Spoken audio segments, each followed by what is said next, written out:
welcome back. Loss of use. Frankie and Hunter moved into Wanda and Nelson's guest house 2 days before Percy started doing his thing. I decided to just stay at the Hyatt because they given me a corporate rate. I go home and pack enough things to hold me for a week or so, including my chocolate penis. I take one last glance around just to remember what my home looked like before it gets de-Georgiaed. Violet cashed my check without so much as a thank you. Hold up. You still helped her?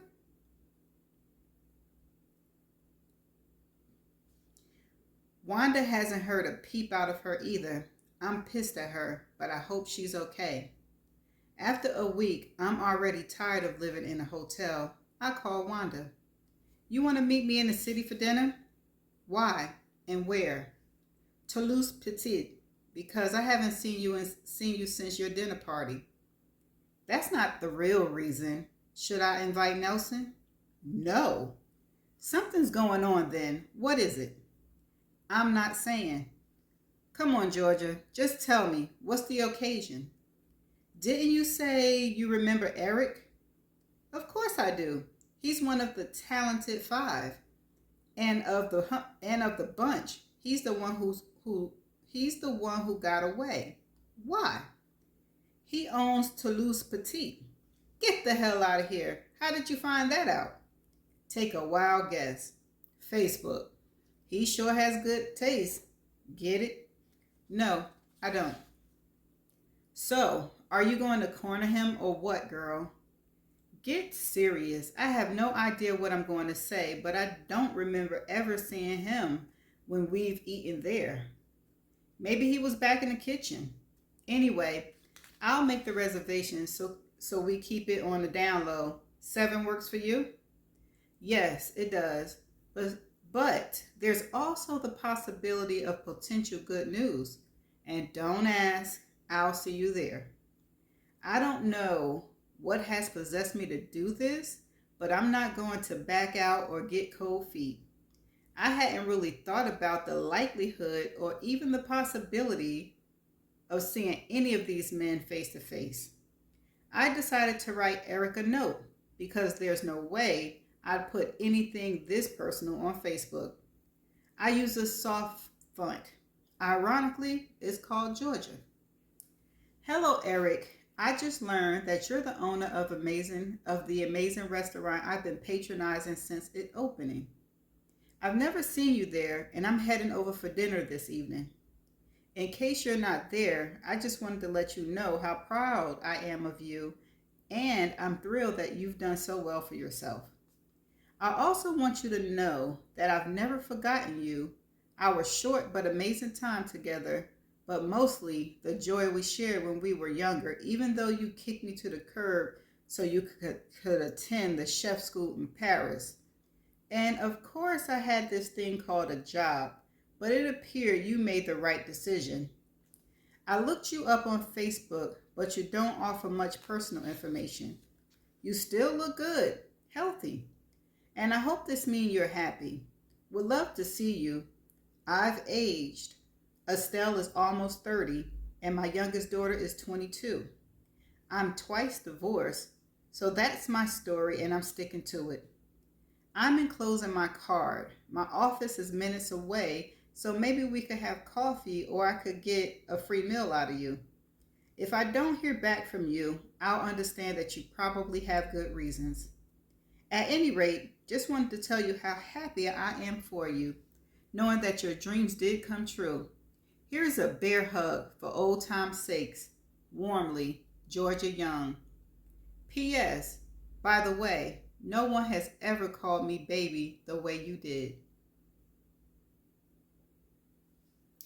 Okay, so it's not a note, it's a letter. But if he's there and available, I'll give him the abbreviated version to his face. If he's not there, I'll simply leave it with the maitre d'.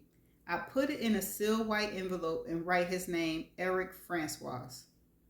I do my best to look as good as I possibly can. I wear a light blue I wear light blue, black pumps. My hair is now kinky, curly, and short. Of course, Wanda beats me here. She waves to me like she hasn't seen me in years. The restaurant is dramatic. Wood and rattan and floor lamps and floor to ceiling tinted windows. Red velvet drapes hang in front of some tables, giving them privacy. We sit out in the open. He's not here, she says. Who'd you ask? That gorgeous hostess over there with the short blonde afro. I turn to look. She is striking. Maybe I should go blind, I say. Wanda sucks her teeth. Will he be here sometime this evening? Nope. Apparently, he's a marathoner and is in some country being Forrest Gump. I let out a sign of relief. Whew. By the way, I'm not drinking tonight. Me either, she says. We order.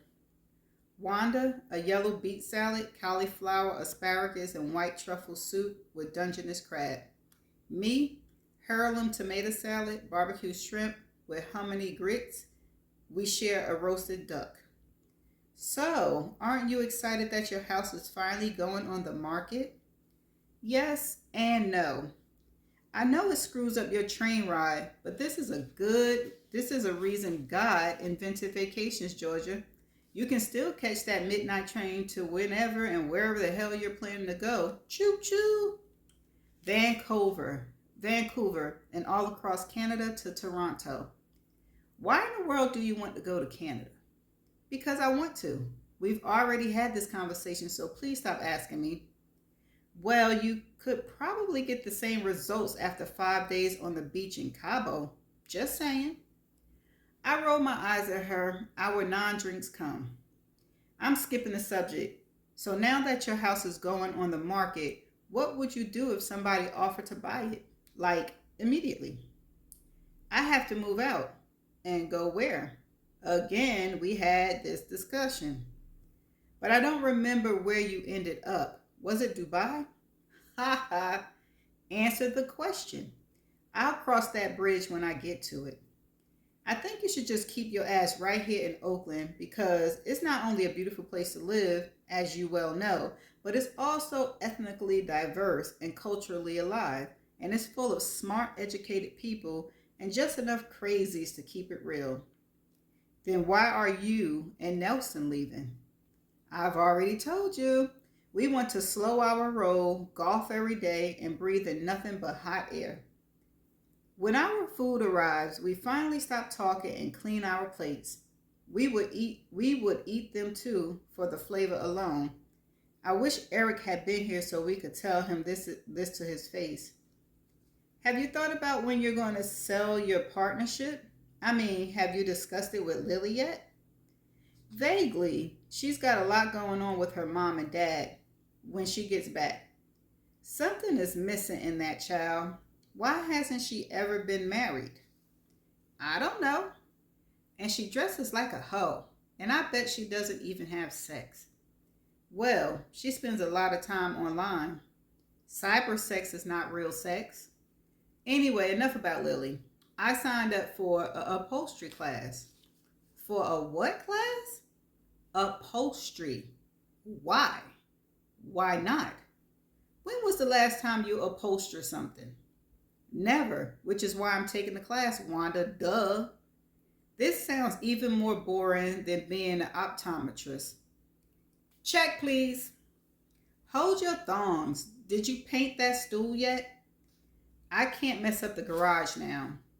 Finally, a valid reason and not one of your bogus excuses. Okay, so this may sound stupid, but I'm going to suggest it anyway. Why don't you whip out that 19th century sewing machine and make some damn pillows? That's what you should be doing, sewing. I know you can sell those suckers. Sewing is messy too. She shakes her head like she gives. This food was almost too good. Tell him that if and when he gets in touch. As we're on our way out, who's walking in the front door with at least 5 scarves wrapped around his neck? wearing purple glasses with his arms draped around the shoulders of a girl who looks just like him? Of course, it's Mercury, who has the biggest smile on his face when he sees me. He opened his long arms for me to walk into. Hello, Dr. Young. So nice to see you in real clothes. This is my sister Neptune, and yes, our parents were on something. How are you? He asks after he lets me go. I'm glad to meet you, Neptune. Glad to see you, Mercury, and this is my BFF, Wanda. Nice to meet you, Miss Wanda.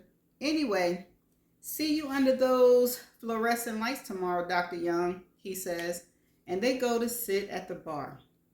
Wanda walks outside to get her car, and I hand the envelope to the maitre d' and ask if she would be kind enough to give it to Eric for me. Will he know who you are? She asks. Yes, I think he will. Eric backed into my bumper by accident. He had just moved into the building I lived in for years with Michael and Estelle, who was 4 at the time. We both got out to see how much damage had been done. I hope you have insurance, he said. I'm Eric. Nice to meet you. I hope you have insurance. I'm Georgia. I don't think this is a good way for us to meet, Eric. Well, I'll let you slide because I don't see a scratch. I don't either, to be honest. I think it's because we were meant to meet. Aren't you on the 4th floor? You live with your gorgeous little girl. How do you know so much about me? Because I'm a stalker who lives on the 5th floor and I see you taking her to school. And I know you've been divorced a year and counting, and I like to welcome you to the divorce club. So you weren't lying about the stalker thing? No, a few neighbors gave me the 411 on everybody in the building. Anyway, maybe we could grab a bite sometimes? Who are you?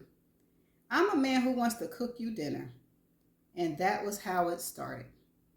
He was a Southern gentleman, born and raised in New Orleans, married, 4 years, no children. He said she drop-kicked him to the curb for another man. He was hurt. He recovered. He forgave her.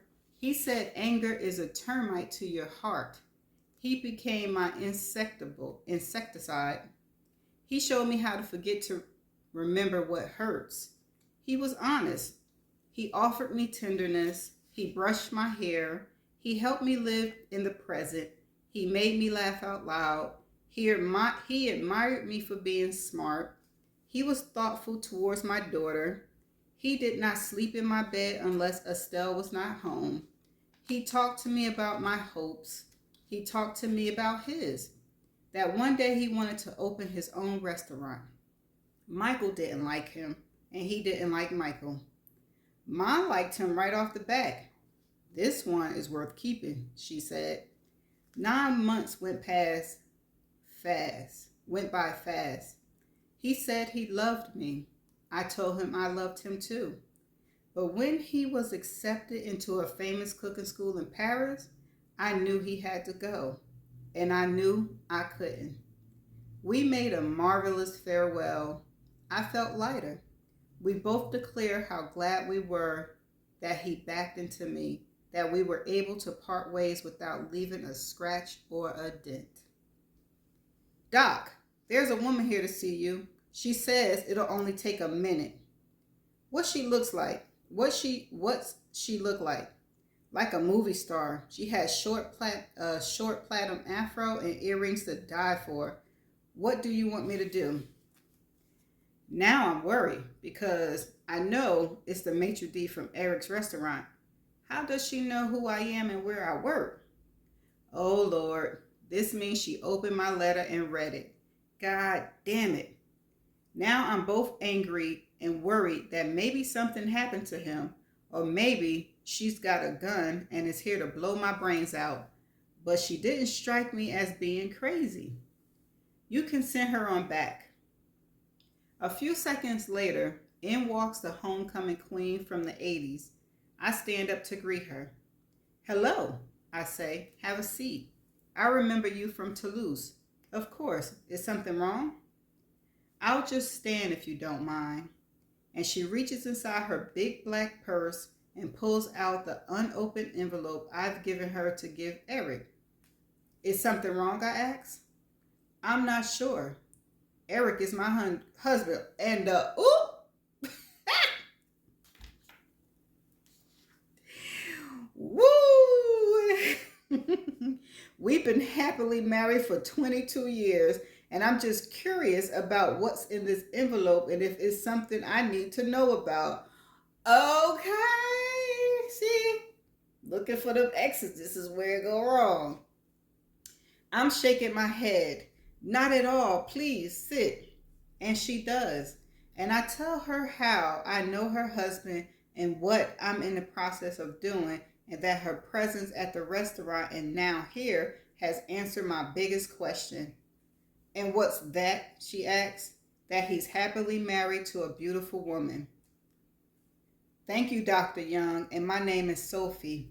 I think what you're doing is admirable, and to be honest, there's a few skeletons in my closet it might pay me to revisit. Well, I only have a few left. I didn't mean to cause any problems, and I apologize if my gesture has offended you in any way or made you uncomfortable. Not at all. I was just curious why a beautiful sister was giving me a confidential envelope to give my husband, but I respect his privacy, and had it not been for that young kid, I wouldn't have known who you were or where to find you. Mercury? Believe me, I know all about Mercury. Anyway, now that you explain what you're doing, I'm fine with it. And as soon as Eric gets back from Switzerland, yes, I said Switzerland. He races all over the world, Dr. Young. I'll give him your letter, and I hope the two of you will be able to have dinner or something, but just not at Toulouse Petite. She stands up. Thank you, Sophie, and please call me Georgia. Goodbye, Georgia. You have a blessed day. And she leaves, and I feel much better. A few minutes later, I hear a tap-tap at my door. Dr. Young, I have something for you, Marina says. Come on in. And when she does, she hands me that envelope. Okay, that's the end of that chapter. So, first of all, she still gave Violet some money. I wonder how much it was. Was it $5,000? And then Violet had the nerve to cash it, but don't thank her for it. Even after she said they're not friends, she still accepted the check and still not saying thank you. Georgia is better than me, because I would be like, that's it. Done. But this was a good chapter, and Eric wife handled it like grown women should handle situations. Talk about it. Don't fly off the handle. Get down to some details and find out who's telling the truth and who's lying. But I like the way they handled it. And Wanda. Do I got anything to say about Wanda? I don't have anything to say about Wanda. No, I don't got nothing to say. But anyway, I didn't stumble over any words, so there won't be a definition video. And guess what, y'all? I'm going to see y'all in the next chapter. Bye.